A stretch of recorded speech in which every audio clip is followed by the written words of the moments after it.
Is it just me, or does Rick Ross sound like a house husband of Miami? Relax, because I know that's going to come off insulting to some of his audience, but this luxury rap music that I've been force-fed throughout a good portion of my life, at least that I've gotten from Rick Ross, it's made out to be so much more important than it actually is, much like the content that you would see from a reality TV show, Housewives of Atlanta or some shit like that specifically. And every week on a show like that, none of them really have anything to do but just to sit in a room together and fucking argue. You're only allowed into this club when you've gotten a certain amount of luxury.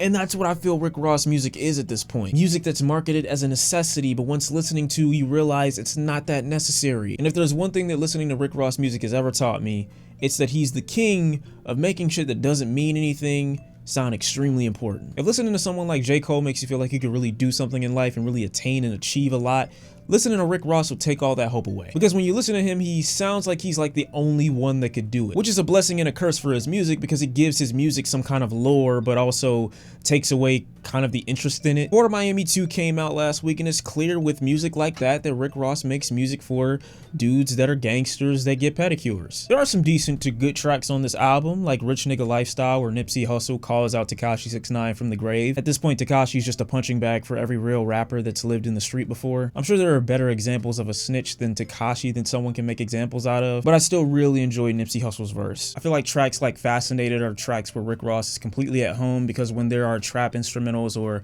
a little bit more synthetic production, he just feels really bored. I noticed this with tracks like Act a Fool with Wale, and he just seems really uninterested and really uninspired to be over instruments like that. I don't really know how to describe how old this album feels, despite it adopting some of those tropes that new hip-hop has to offer. I feel like this album would have been fire like 10 years ago. Summer Rain makes use of a Beautiful Rain sample that has some pretty interesting Summer Walker vocals. Even when Rick Ross is rapping romantically, he somehow finds a way to sprinkle luxury in it. Nobody's favorite, I feel, is more of the Ross that I kind of want to hear, though he doesn't sound to be too energetic on a track like that.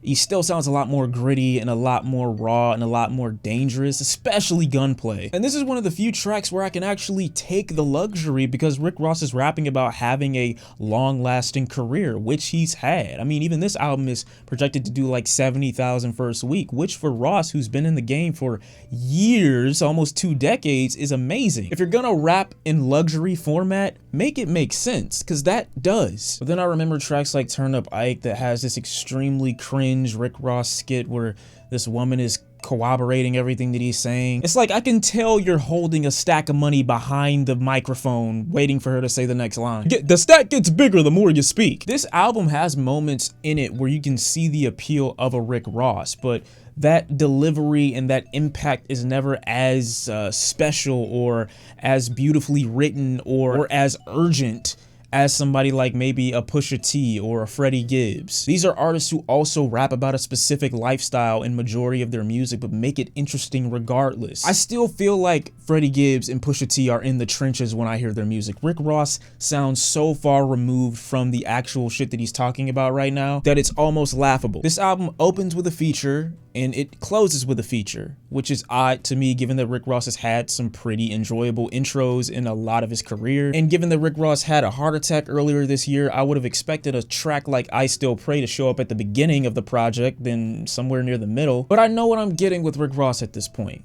The question at this point in his career for you as a fan or if you're a listener is whether or not you need it. You need to listen to Rick Ross talk about these things. You need to hear his delivery, his style, his swag over it. If your answer is no, then keep it moving. But if your answer is yes, then soon you might require a little bit more from the guy. Rick Ross with Port of Miami 2.